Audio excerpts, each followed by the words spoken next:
Today I'm going to make a preliminary video about Newton's method of proving Kepler's first law. And namely, I'm going to prove this.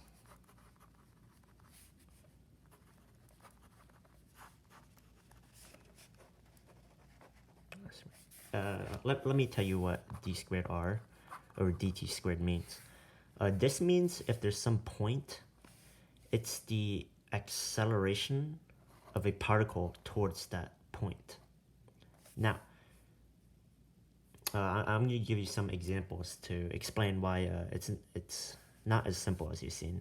So let's say there's a particle that has an initial velocity of 0, but it's accelerating towards this fixed point of q. So what would its acceleration towards the center be? Well, obviously, if the acceleration is q and has no initial velocity, the acceleration would be negative q. But now, let's say it has an initial velocity, but the initial velocity is parallel to the point, or aligned with the point. So let's say the particle was moving that way with an initial velocity of v0. What would its acceleration towards the point be if the acceleration is q? Well, it would also be negative q. The particle would slow down and then come back towards the point. But what if the point had an initial velocity of v0 and is also being accelerated to towards the center at a magnitude of q? Well, if v0 squared over r, the radius, equal q, then the acceleration towards the radius would be 0, because because this is just the formula of centripetal acceleration. So it would simply move in a circle like this if it had an initial velocity. And it would keep on rotating and rotating. It would never approach the center because it had this initial velocity. So somehow the rate or the acceleration at which you approach the center is dependent on your initial velocity, but not just any part of the initial velocity, because if the initial velocity is directed away or towards the center point, like directly, then acceleration would still be the acceleration that's on the particle, or acceleration towards the center would equal that overall acceleration. But however,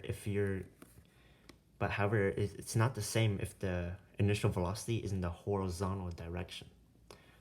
So hence, if we were to make a formula of the acceleration towards the center of a fixed point, then it has to be in terms of some horizontal component of the velocity, this horizontal component here.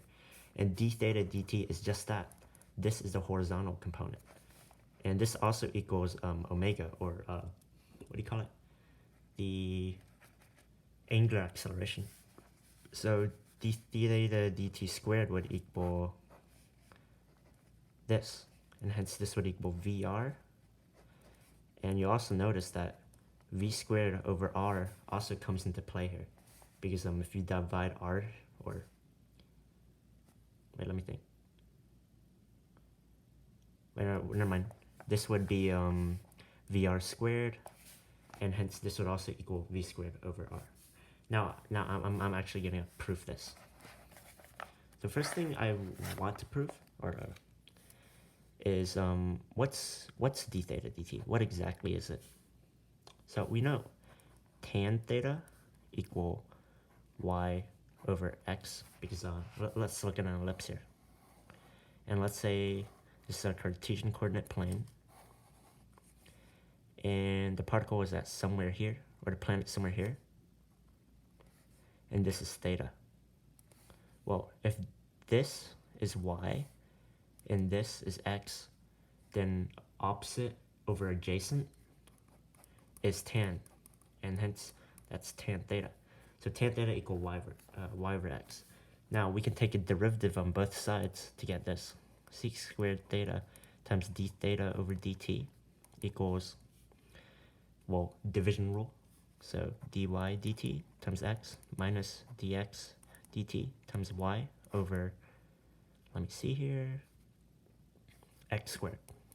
And now we can move sec squared to this side. So d theta dt equal dy dt times x minus dx dt times y over x squared sec squared theta. But sec squared theta also equals something else. So we know from this identity, if we divide everything by cos squared, we get this. Sec squared theta.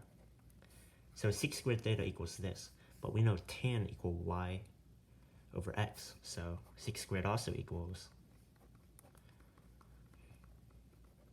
And hence if we plug in this here, we get that d theta over dt equals dy dt x minus dx dt y. And if we distribute, we get x squared times x squared is y, or x squared times y over x squared is just y squared. So we get this. And x squared plus y squared equals r squared by Pythagorean's theorem. So in this scenario, if this is r and this is y and this is x, then clearly x squared plus y squared equal r squared. Now, you need to keep this in mind.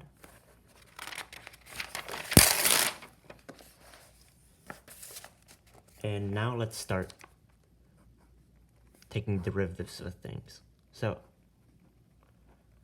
as I proved before, r squared equal x squared plus y squared, as in this diagram.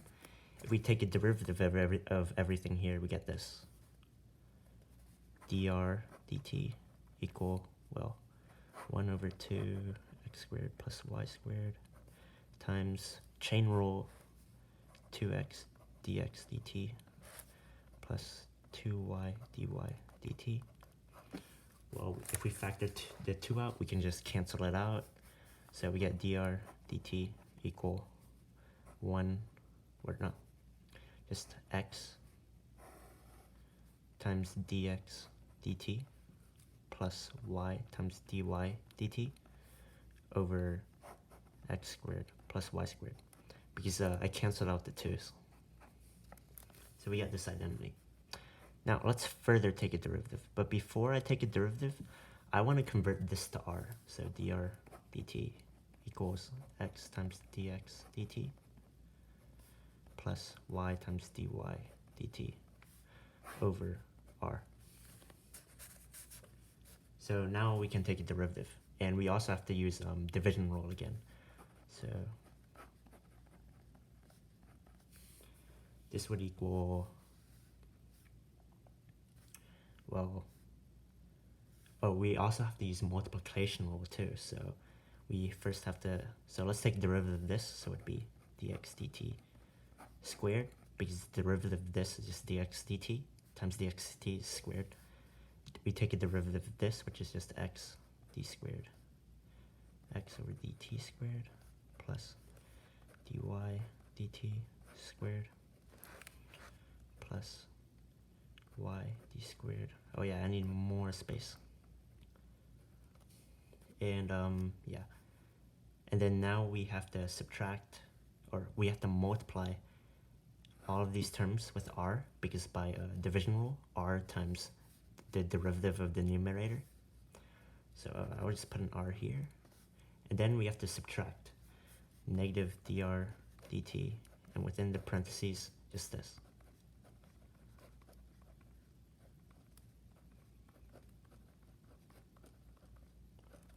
And this would all be over r squared by the division rule. And now I have to write extremely smaller, so, or no, before that, let me introduce a new concept. So let's say we're back in this, back to this ellipse, and we made the origin of one focus. Let's say there's an acceleration always directed towards the center, A. And the acceleration will be A. Now, what's the acceleration in the x direction? If we zoom in, this would be A. This would be y. this would be x, and this would be theta. Well, the acceleration in the x direction would be clearly, so d squared x dt squared would be clearly, let me think, it would be negative a cos theta, because it would be only the horizontal component of this, and the horizontal component would be a cos theta. And likewise, d squared y over dt squared would equal negative a sine theta, because this is being pulled to the negative x direction, and it's also being pulled to the negative y direction. But likewise, as we see here, cos theta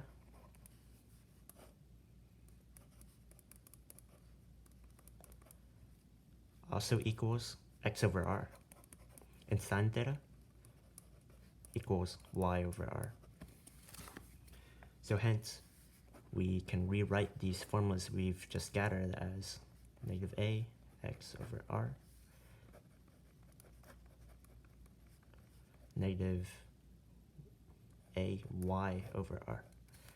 And look, in this equation we have we already have what this d squared x dt squared and y times d squared y dt squared. So let's plug this into here, and let's only consider this term and this term first. Ignore the other terms. So we get that d squared r over dt squared would be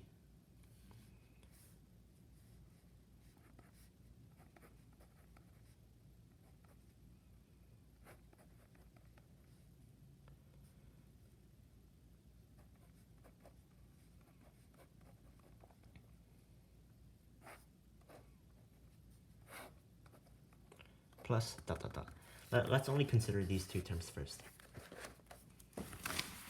So if we plug in this, we'd get something like this. So negative AXR, we get, well, we can factor out negative AR, and we combine it with this R squared, so negative A, wait, hold up, yeah. So it'd be negative A, oh, the R's from here and here will cancel out. So we just get negative A x squared plus y squared. Do you see where I've got this from? I'll take a moment to compute. So I factor out the negative A over R, or I'll just show you. So we have this, right?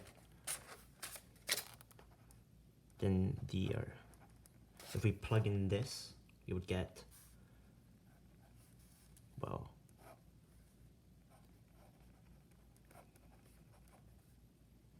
whoops.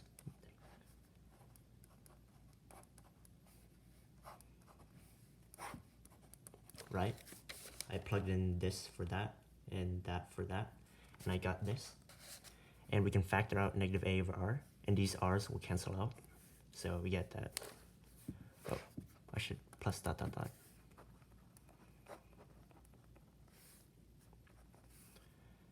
Go negative A x squared plus y squared, and we remove the negative symbols because we keep it with the A. R squared, right? Plus dot dot dot. And hence, x squared plus y squared is just r squared, right? So we get that, this. Because r squared just canceled out with r squared plus dot dot dot.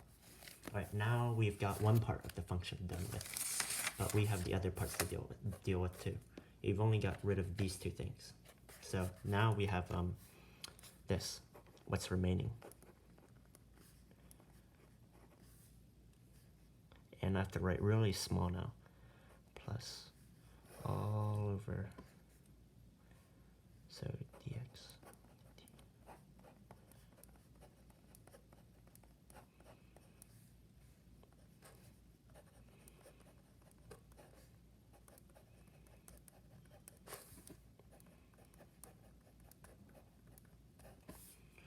all over r squared.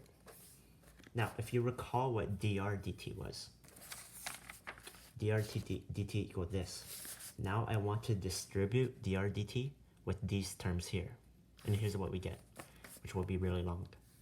So equal dot dot dot, and I'm only going to be considering this term right here. So this term right here, I'm only considering this term, negative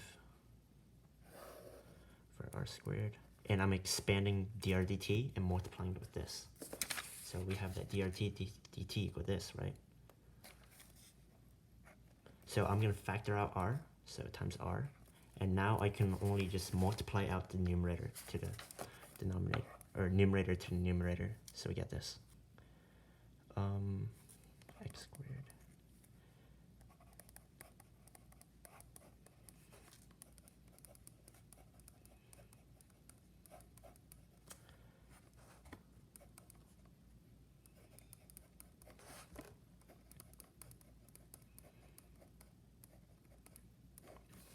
Alright, and this just simplifies down to r cubed. Like I said, I factored out this r from dr dt and made it put in the denominator, so all I had to do was multiply the numerator with the numerator here. Alright, now I want to bring your attention back to our definition of d theta dt.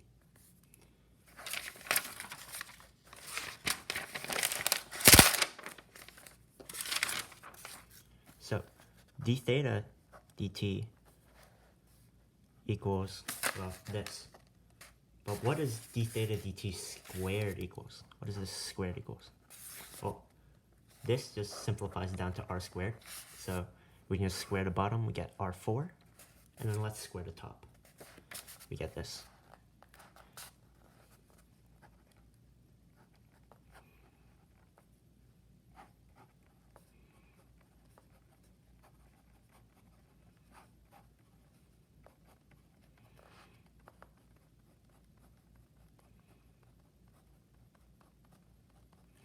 All right, we get this.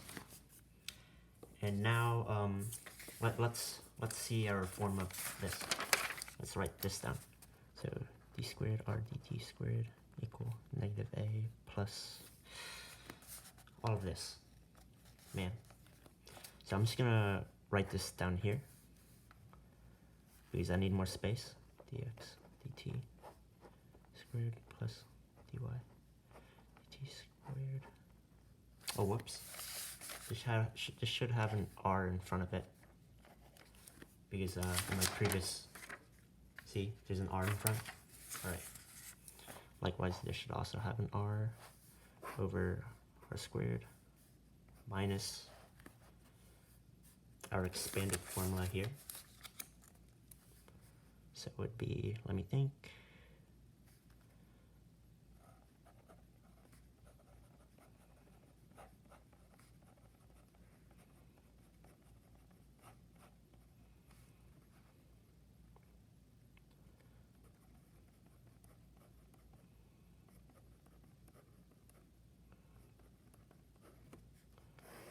Yeah, this looks pretty messy.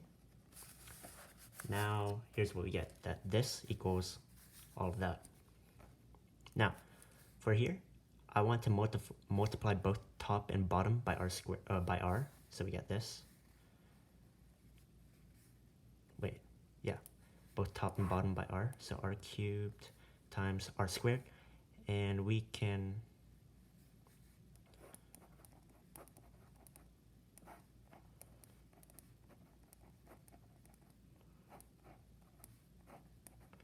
and let's just ignore this side for a moment.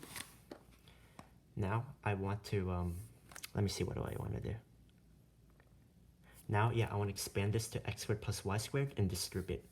So we get this.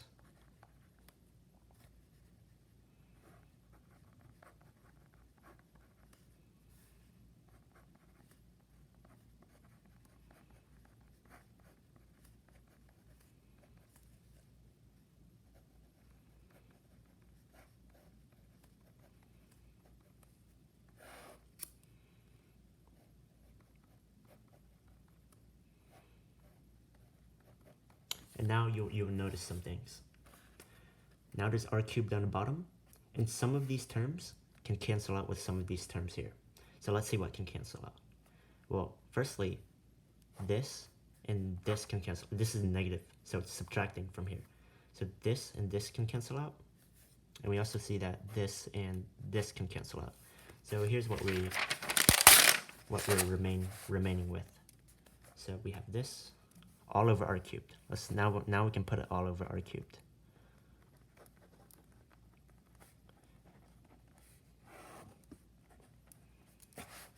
R cubed.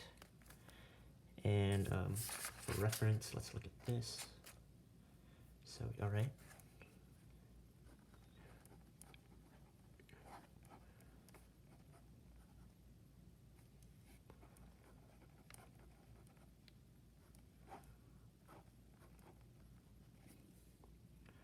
Y squared minus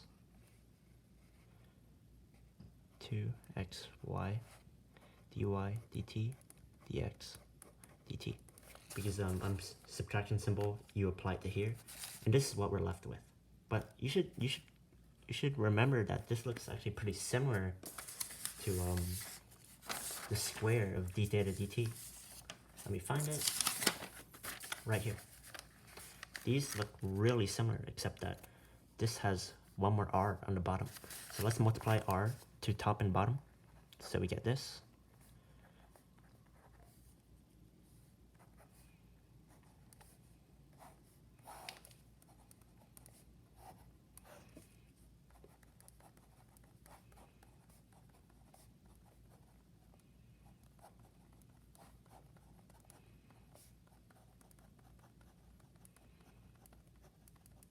Yeah, I'm running out of space.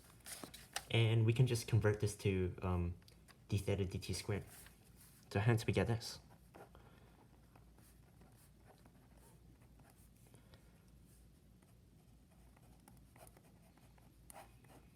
Times r.